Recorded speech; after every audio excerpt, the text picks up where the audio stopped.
Good morning students. आज का अपना टॉपिक है फिक्स्ड एक्शन पैटर्न, स्थायी क्रिया क्रम की अवधारणा। सबसे पहले हम लेते हैं हम इसे डिफ़ाइन कैसे करेंगे। तो ये कुछ पॉइंट्स दे रखे हैं, हमें इसी क्रम में इसको डिफ़ाइन करना है। फिक्स्ड मतलब क्या है? स्थायी है। तो ये फिक्स्ड एक्शन पैटर्न इनबॉर्न होते हैं, इनेट होते हैं, यानी इन्हें सीखने की आवश्यकता नहीं होती है, इनके लिए कोई अनुभव की आवश्यकता नहीं है।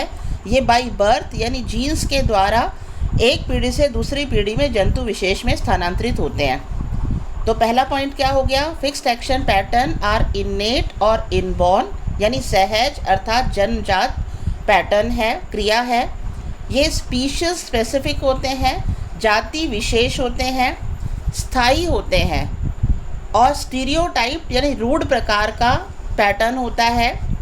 कोऑर्डिनेटेड यानी समन्वित प्रकार की मोटर एक्टिविटीज़ प्रेरक क्रियाएं हैं। अब हम इसे कलेक्टिवली ले लेंगे कि फिक्स्ड एक्शन पैटर्न जो हैं वो इनेट होते हैं या इनबॉर्न होते हैं, स्पीशीज स्पेसिफिक होते हैं, फिक्स्ड होते हैं, स्टीरियोटाइप्ड होते हैं और इसमें कोऑर्डिनेटेड मोटर एक्टिविटीज़ होती हैं। तो इसे कहते हैं फिक्स्ड एक्शन पैटर्न।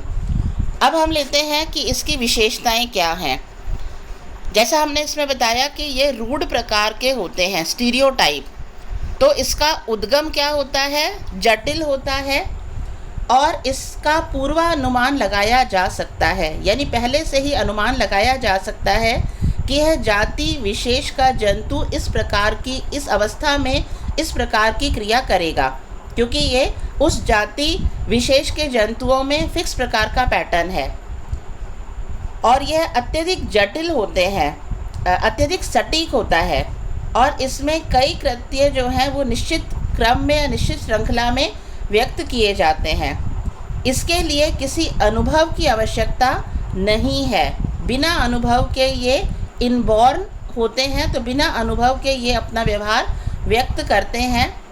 और ये जैसा पहले बताया जाति विशिष्ट प्रकार के होते हैं। लेकिन यहाँ अब लास्ट पॉइंट में मैंने लगा रखा है स्टार का निशान। फिक्स्ड एक्शन पैटर्न के लिए आवश्यकता पड़ती है उद्दीपन की, साइन स्टिमुलस की। जब तक साइन स्टिमुलस नहीं मिलेगा और पर्याप्त मात्रा में साइन स्टिमुलस नहीं मिलेगा, उद्दीपन नहीं मिलेगा, तब तक जंतु विशेष फिक्स्ड एक्शन पैटर्न शो नहीं करेगा। ठीक है। अब इसके कुछ एग्जाम्पल देंगे तो ये कंसेप्ट और क्लियर होंगे। जैसे यहाँ कुछ एग्जाम्पल दिए हैं मैंने। कीटों में सामाजिक संगठन, जैसे मधुमक्खी है, सोशल इंसेक्ट है ये, है ना। एक रानी मक्खी होती है, श्रमिक होते हैं और ड्रोन होते हैं उसमें। तो इनके अंदर कहीं से इनको ट्रेनिंग नहीं दी जाती कि एक को रानी बनना है, बाकी श्रमिक है, तुम्हें ये काम करना है और ड्रोन का ये काम है, यानी वर्क डिस्ट्रीब्यूशन भी इनको कहीं से सिखाया नहीं जाता है। ये क्या है? इनमें इनबॉर्न है। ठीक है। इनके लिए इनको कहीं किसी ट्रेनिंग स्कूल में जाने की ज़रूरत नहीं है। इसी तरह का सामाजिक संगठन चींटियों में भी मिलता है, दीमक में भी मिलता है। तो सामाजिक संगठन कीटों में जो मिल रहा है ये इनका एक फिक्स्ड एक्शन पैटर्न है और उनमें जो वर्क डिस्ट्रीब्यूशन है ये भी इनका एक फिक्स्ड एक्शन पैटर्न है। इसी तरह से मकड़ियों में जाला बनाना। तो मकड़ी जो जाला बनाती है, इसमें मकड़ी के बच्चे को कहीं कोई ट्रेनिंग नहीं दी जाती है कि तुम्हें किस तरह से जाला बनाना है। स्वाभाविक है, उसके अंदर बाय बर्थ है उसको कि किस तरह से हमें जाला बनाना है। इसी तरह से पक्षियों में पैतृक संरक्षण यानी पेरेंटल केयर जो देखा जाता है, पक्षी अपने जो शिशु हैं उनको दाना देना है, उनकी सुरक्षा करना है और ये सारा कार्य, उनको उड़ना सिखाना है, ये सारा जो है इनमें बाय बर्थ है। इनके लिए इनको कहीं कोई ट्रेनिंग की आवश्यकता या अनुभव की आवश्यकता नहीं है। जैसे मानव शिशुओं में जो बच्चे हैं उनको हंसना या रोना सिखाया नहीं जाता है। ऐसे कहते नहीं है कि ऐसे ऐसी पोज बनाओ तो हंसना है और इस तरह की शक्ल बनाओ या करो तो रोना है। इसी तरह से मानव शिशु जब रैंक करके चलता है तो इसको रैंक कर चलना कोई नहीं सिखाता है। जब वो 4 पाँव पर चलना सीखता है तो उसको वो चलना सिखाता कोई नहीं है, ये उसमें बाय बर्थ है। उसके बाद एक एज के बाद में वो 2 पैरों पर बैलेंस बनाकर चलना के प्रयास करता है जिसमें उसकी हेल्प की जाती है।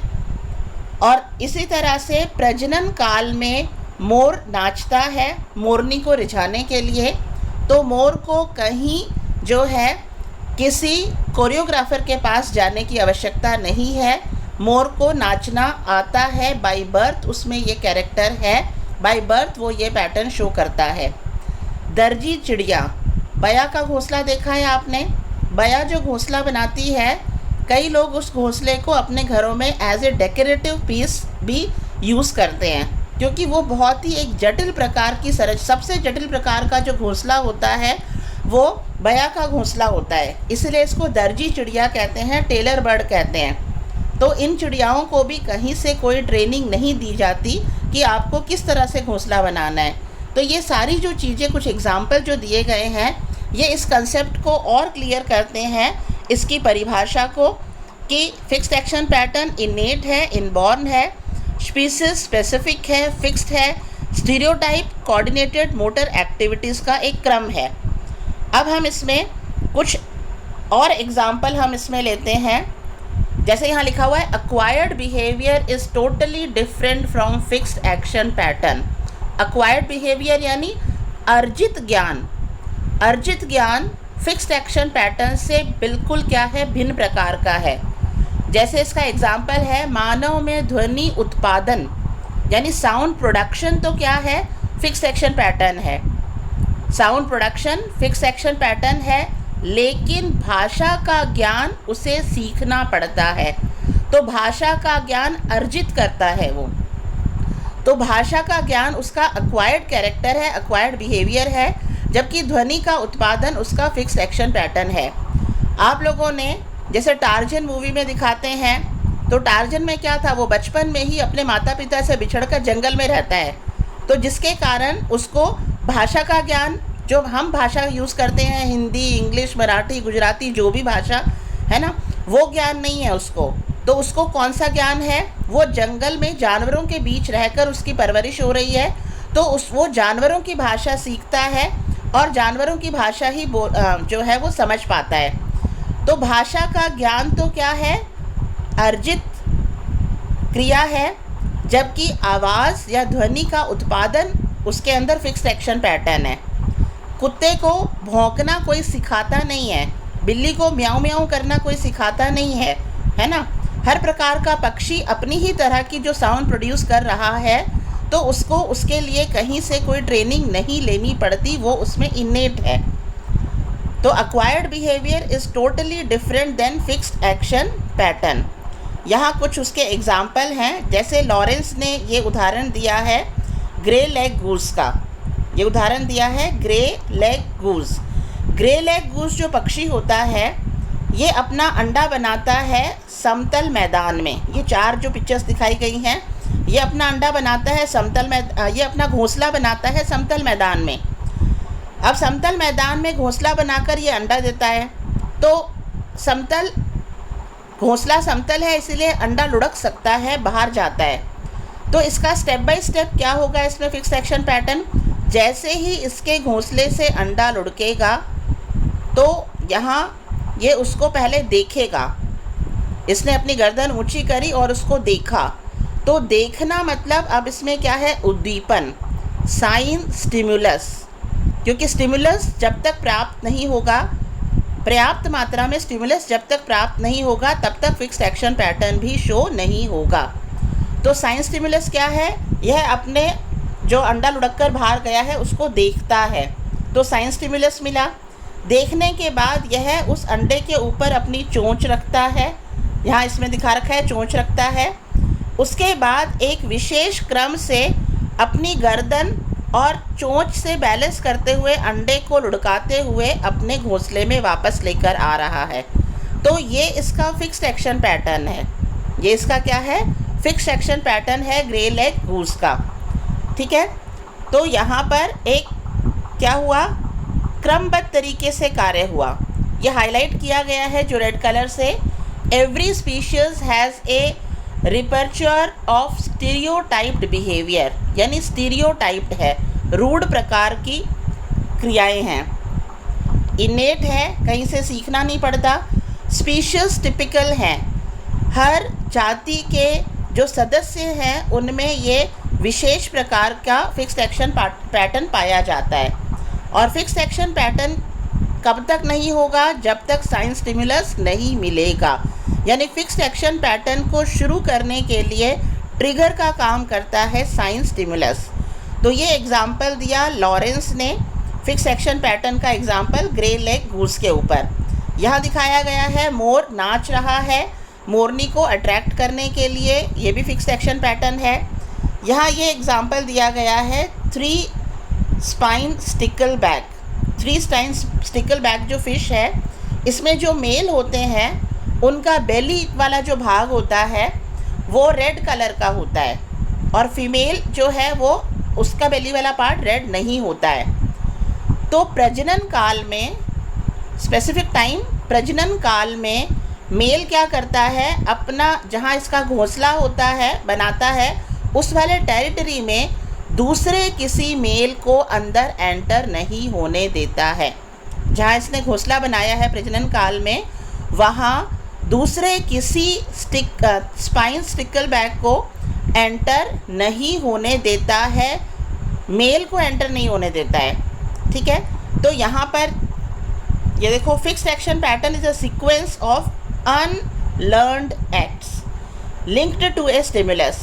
यानी ये एक सीक्वेंस है जो सीखा नहीं गया है, लर्न नहीं किया गया है, लेकिन इनका इसको किससे जोड़ना है? स्टिमुलस से। बिना स्टिमुलस के फिक्स्ड एक्शन पैटर्न नहीं होगा। अब यहाँ ये मॉडल बनाए गए हैं इस चीज़ को देखने के लिए। पहला जो डायग्राम है यहाँ पर, यहाँ इसके अंदर मॉडल की जो शेप है वो 3 स्पाइन स्टिकलबैक की शेप ली गई है। लेकिन ये वाला मॉडल जब टेरिटरी वाले एरिया में पहुंचाया जाता है तो ये मेल उसके ऊपर अटैक नहीं करता है। क्यों? क्योंकि इसके बेली वाला पोर्शन रेड नहीं है। लेकिन यहाँ ये जो 1 2 3 4 जो मॉडल हैं, जिनकी शेप बिल्कुल वैसी नहीं है जैसे कि ये 3 स्पाइन स्टिकलबैक की होती है, लेकिन इनका एब्डोमेन यानी बेली वाला पार्ट रेड कलर का है। तो इस तरह का मॉडल को यदि उसके टेरिटरी में प्रवेश करवाया जाता है तो मेल उनके ऊपर अटैक करता है। ये अटैक मेल उनके ऊपर क्या करता है? अटैक करता है। अटैक इसके ऊपर अटैक नहीं करता है ना। तो यहाँ क्या हुआ? ये फिक्स्ड एक्शन पैटर्न कि प्रजनन काल में मेल अपने टेरिटरी में दूसरे मेल को एंटर नहीं करने देगा। और उसके लिए साइन स्टिमुलस क्या है? बेली का रेड कलर। अगर बेली का रेड कलर नहीं है तो उसके ऊपर वो अटैक नहीं करेगा। और प्रजनन काल में वो इतना एग्रेसिव हो जाता है, यदि लाल पंख के गुच्छे को भी उसके टेरिटरी में छोड़ा जाए तो वो उस लाल पंख के गुच्छे पर भी अटैक करता है। तो ये है उसका फिक्स्ड एक्शन पैटर्न। ठीक है, यहाँ ये जो डायग्राम दिया गया है ये है हेनरी। ये जो डायग्राम दिया गया है ये है हेनरी गुल का। हेनरी गुल जो पक्षी होता है, इसकी जो चोंच होती है ये पीले रंग की होती है और इसके ऊपर लाल रंग का स्पॉट होता है। ये येलो कलर की चोंच और रेड कलर का स्पॉट। तो इसका जो शिशु होता है, ये शिशु जब ये रेड कलर का स्पॉट देखता है तो ये इसको मिलता है साइन स्टिमुलस। और साइन स्टिमुलस के कारण ये देख रहा है ना, साइन स्टिमुलस इसको मिल रहा है। साइन स्टिमुलस के कारण ये क्या करता है? इस रेड स्पॉट के ऊपर जो है अपनी चोंच मारता है। ठीक है, तो ये इसका फिक्स एक्शन पैटर्न है। अब यहाँ इसको किसी ने सिखाया नहीं है कि ये जो रेड स्पॉट है इसके ऊपर तुम्हें अपनी चोंच मारनी है या इसे जो है टच करना है। और जब ये शिशु इस रेड स्पॉट को टच करेगा, पीली चोंच पर रेड स्पॉट है, इसको टच करेगा, तो ये हैरिंग गुल जो पक्षी है, पेरेंट जो है इसका, ये इसको दाने देगा। तो ये है इसका फिक्स्ड एक्शन पैटर्न। तो इस तरह से ये कुछ एग्जाम्पल जो हैं ये फिक्स्ड एक्शन पैटर्न के मैंने आपको बताए। जिससे फिक्स्ड एक्शन पैटर्न की परिभाषा, उसके कैरेक्टर्स और एग्जाम्पल क्लियर होते हैं। ये ग्रे लेग गूस का ही एग्जाम्पल बताया गया है। अब यहाँ पर एक और टर्म इससे रिलेटेड है, वो है इन वैको रिलीज़। इन वैको रिलीज़ का मतलब है, ये लॉरेंस ने दी है ये टर्म। लॉरेंस ने कहा कि जब जंतु अपना फिक्स्ड एक्शन पैटर्न प्रदर्शित करता है तो ऐसा प्रतीत होता है कि वो किसी प्रकार के दिमागी तनाव से मुक्ति पा रहा है, यानी रिलीजिंग सम टेंशन। फिक्स्ड एक्शन पैटर्न जब करता है कोई भी जंतु तो उसको एक टेंशन जो है उससे रिलीज़ होने का भाव उसमें आता है, तो इसको कहते हैं इन वैको रिलीज़। इसके प्रयोग के लिए क्या किया गया, कैनरी हैन जो है, कैनरी हैन को पिंजरे में बंद रखा गया। प्रजनन काल के समय देखा गया, क्योंकि पिंजरे में बंद है और पिंजरे में घोंसला बनाने की सामग्री नहीं है, और प्रजनन काल के टाइम पर कैनरी हैन या कोई भी पक्षी है वो प्रजनन काल के टाइम पर क्या बनाता है, घोंसला बनाता है। अब क्योंकि ये पिंजरे में है और घोंसला बनाने की सामग्री इसको नहीं मिल रही वहाँ पर, तो अब ये अपना फिक्स्ड एक्शन पैटर्न नहीं कर पा रहा है। क्योंकि ये अपना फिक्स्ड एक्शन पैटर्न नहीं कर पा रहा है तो ऐसे समय में देखा गया कि ये स्वयं अपनी पंख को चोंच में दबाकर पिंजरे में एक सिरे से दूसरे सिरे पर परेशान होता हुआ घूमता हुआ नज़र आया। अब ये परेशान क्यों है, क्योंकि यह अपना फिक्स्ड एक्शन पैटर्न करने में असमर्थ है। और फिक्स्ड एक्शन पैटर्न क्या है इसका, प्रजनन काल में घोंसला बनाना। घोंसले की सामग्री नहीं होने के कारण ये अपना फिक्स्ड एक्शन पैटर्न नहीं कर पा रहा है। तो कोई भी जंतु विशेष कोई भी है, जब उसको साइन स्टिमुलस मिल जाता है और उसको फिक्स्ड एक्शन पैटर्न करना होता है, लेकिन किसी कारण से वो अपना फिक्स्ड एक्शन पैटर्न नहीं कर पाता है, तो वो एक तनाव की स्थिति में आ जाता है। और जैसे जैसे वो अपना फिक्स्ड एक्शन पैटर्न प्रक्रिया पूरी करता रहता है, वैसे वैसे उसको तनाव से मुक्ति मिलती है और वो एक रिलीफ महसूस करता है, और इसको कहते हैं इन वैको रिलीज़। Thank you.